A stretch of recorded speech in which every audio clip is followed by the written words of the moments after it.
I've never been much of a fan of houses of horror, and going back to being a little boy, I remember going to Rye Beach with my dad. I insisted on going to the House of Horror ride, and he reluctantly brought me on, and I remember it starting, and he was thinking of me probably sleeping in their bed for the next month with them, so he said to me, "Keep your eyes closed and don't open them no matter what."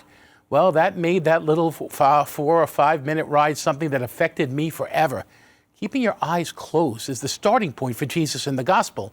People always tried to keep the possessed away from Jesus, yet he was never afraid or reluctant to be with them. Why was that man in the tombs? To keep him out of sight. It says there were many demons. It was plural, and the collective word for demons is mazakin, which means ones who do harm. Well, sadly, to find them, we never have to look very far even today. A life trusting in Jesus can heal us of those demons, but we do have to have our eyes wide open. Where are these mazakin? Well, think first in ourselves.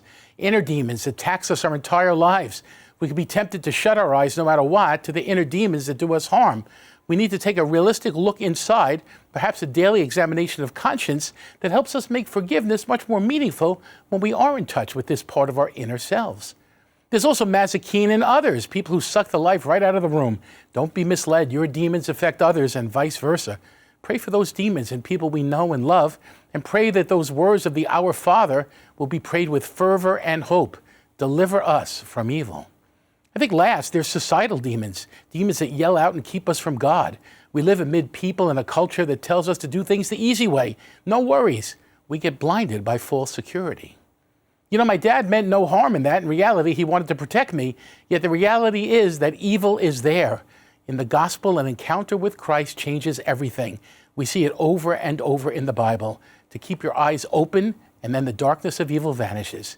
Jesus tells the man of the tombs today, go home to your family and announce to them all that the Lord has done in his pity for you.